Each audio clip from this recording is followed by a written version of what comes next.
Konnichiwa and welcome to episode 19, part 4 of Building the Bathroom.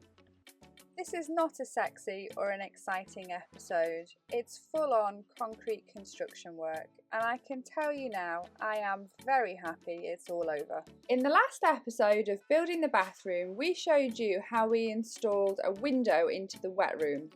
In this episode, we'll be showing you how we've put in the drain system for the bath and shower, how we built a surround to house the bathtub, and how we've poured a sloped floor into the shower area, which will ensure that the water drains out properly and we don't end up with a paddling pool. You might remember that we'd previously made a scale drawing of the bathtub. We used that drawing as a guideline to make a frame for the bath and to correctly position stands for the legs of the bathtub. The 4 legs will stand in the position marked by the red dots. Because we'd like to have a tiled bathtub surround, like in this picture which I've taken from Pinterest, it means that we won't be able to access the underneath of the bathtub once we drop it into place. That means that we won't be able to attach a flexible hose to the plug and attach it to the drain pipe. Therefore, we've decided to make a funnel-shaped drain to catch the bath water. It will look something like this. And in the shower area, we will install a drain with trap. That's what Itchy's working on here.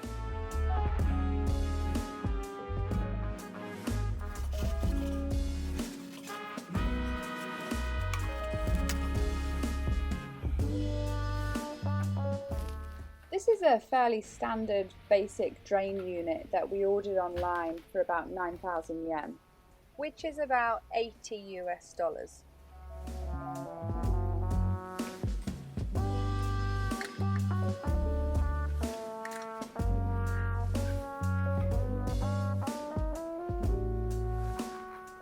This will be embedded into a concrete floor, so as you can see, the finished floor level will be quite a bit higher. Itchy's starting work on the funnel-shaped drain under the bathtub. As this area will be encased in concrete, he's making an access tunnel for the water in pipes. On our bath, the water enters the tub from the bottom right corner. I'll show you how that works in more detail later in the video. Here you can see Itchy's packing gravel and soil around the PVC drain pipe to stop the concrete from sticking directly to it.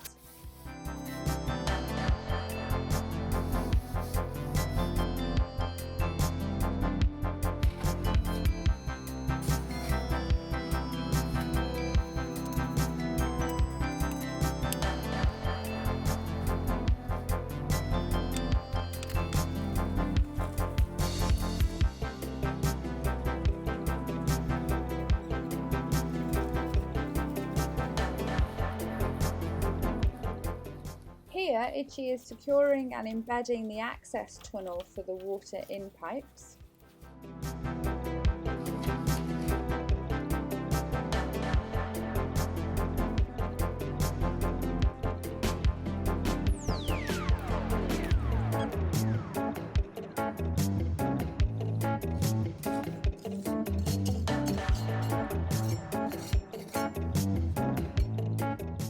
The first stage of the bathtub drain is complete. Whilst waiting for that concrete to dry, we turned our attention back to the shower area and continued to make the floor foundation. I've become quite the expert at cutting concrete blocks.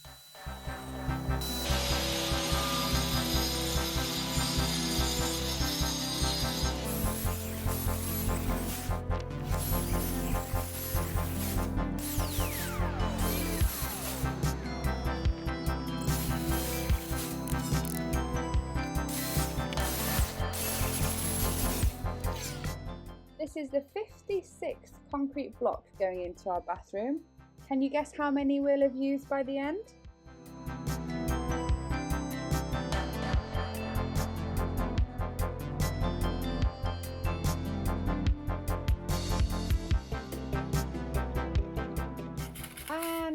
to the funnel-shaped drain for the bathtub, Itchy is making the bowl shape using concrete.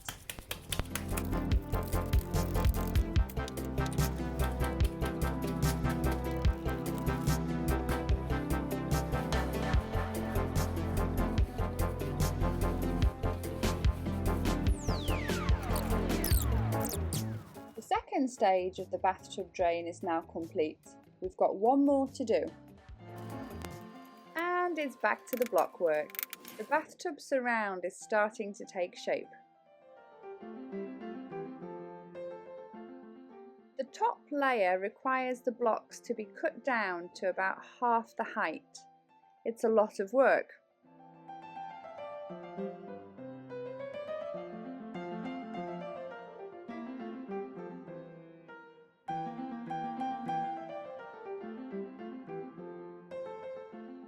In between cutting blocks and positioning them, we're also mixing up batches of concrete, which is great for my migraines, but it's monotonous work and it's tiring.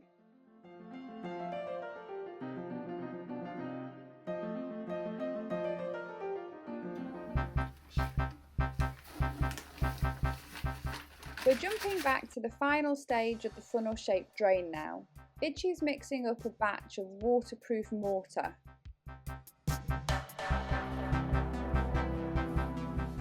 Once this was dry, we also put an extra layer of waterproof sealer, just to be sure.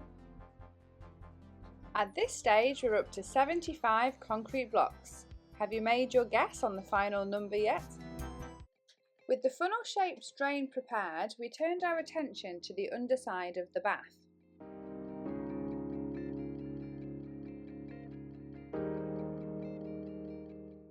What you can see here is the water out pipe, which is located under the plug, and then two legs. The legs will sit here where the red dots are. The water out pipe is roughly here, which means that the water is going to shoot out over there. We plan to cut a hole into the bottom of the pipe and glue a cap onto the end, in the hope that the water shoots directly into the drain.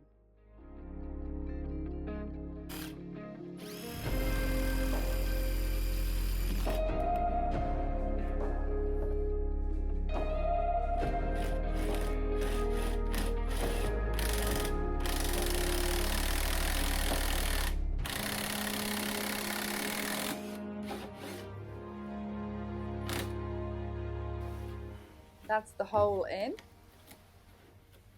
We couldn't find a cap to fit the water out pipe, but we did find another pipe that fit. So we're putting a cap onto a pipe and then that pipe into our pipe.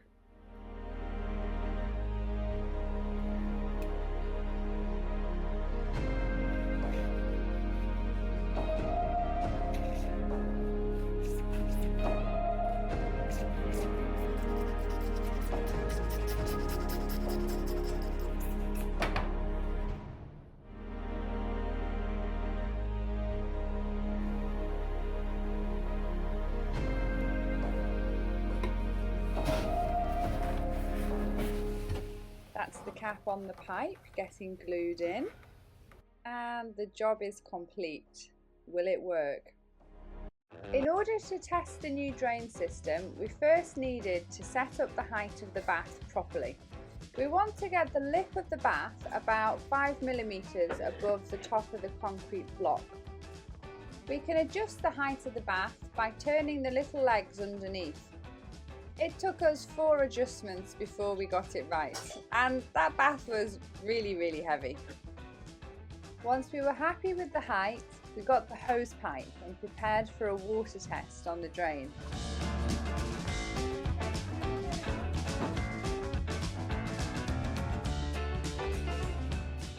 All 3 of us checked the setup and we pulled the plug.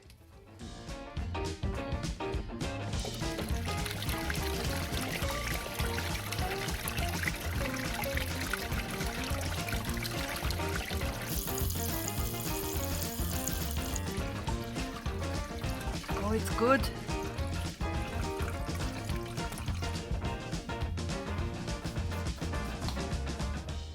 With the water test a huge success, we called the gas company and they sent someone over to attach the water pipes to the bath. These are the pipes that Ichi made the access tunnel for. The bath system in Japan is very different to the one I had back home. Here you set the water temperature and volume through a control panel on the wall. It will then be pumped into the bath through this device here. Once the bathroom's finished, I'll show you how it works in detail. Next, we turned our attention to the shower area floor. First, we made a wooden frame into which the concrete will be poured.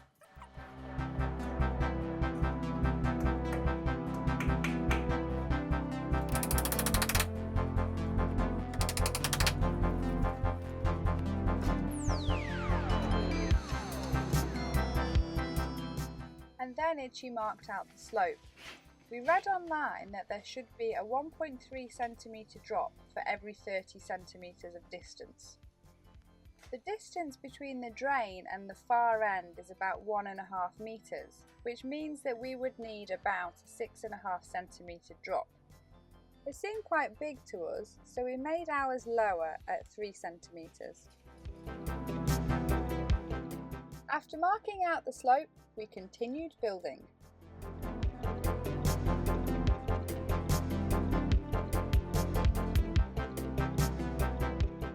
That's block number 87 going in.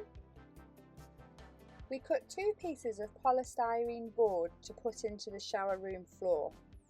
A, we wanted the extra insulation, and B, to fill up some of the space. We need to bring up the level of the floor quite a lot, and that volume of concrete would be a lot of work.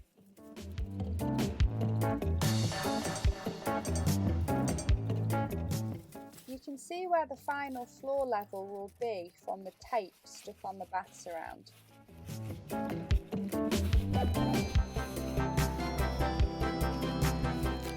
You'll notice that we've left some space around the edge of the polystyrene. That's so we can create concrete legs for extra stability and strength. We'll also be pouring the concrete on top of the lip of the concrete blocks, just like we did on the foundation, again to create that extra strength. Welcome back, Jessop. Thank you. This is the 4th or 5th? Maybe. It's at least 4. It's at least 4 and it's always for concrete. It's like the never-ending concrete saga. I'm going to put it on my resume and see if anyone notices. It's at the bottom. Extra activities. Concrete volunteer. mixing. I do have a volunteer section, so I can have that. You could definitely put it in the volunteer section.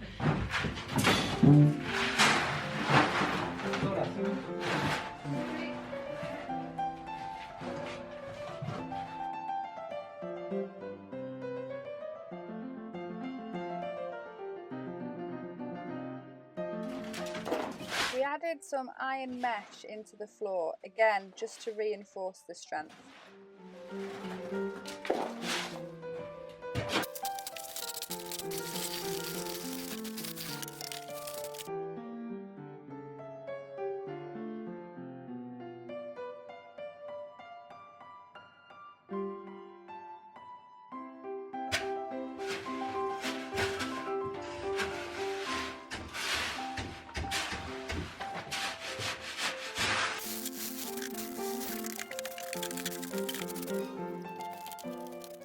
Ichi spread the concrete around carefully, adjusting to create that slope.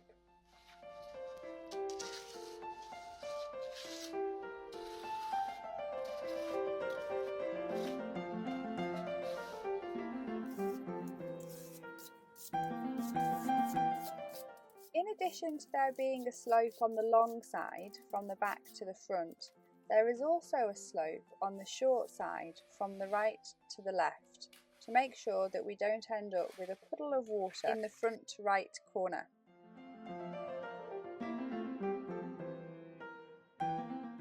And here's a close-up of that 3 centimetre slope. As you can see, we've also put some more polystyrene on that outside wall.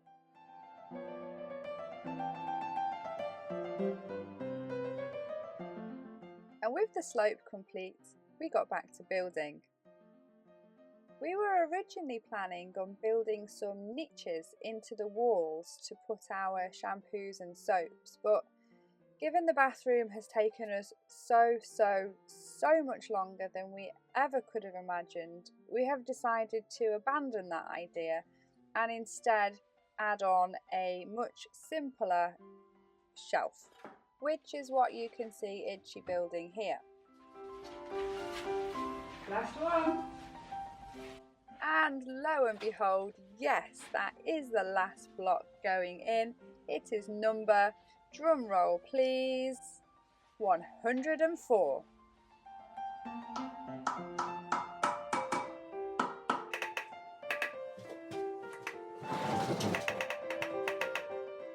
The final task on the block work was to fill the tops with concrete in order to create a flat surface ready for tiling. I can't tell you how happy we were to have finished the concrete block work. It's been long, exhausting, cold, damp, dirty, monotonous work. We are so very much looking forward to moving on to the next stage of the bathroom, the never-ending bathroom build. In the next episode, we move on to the much more exciting task of choosing our tiles.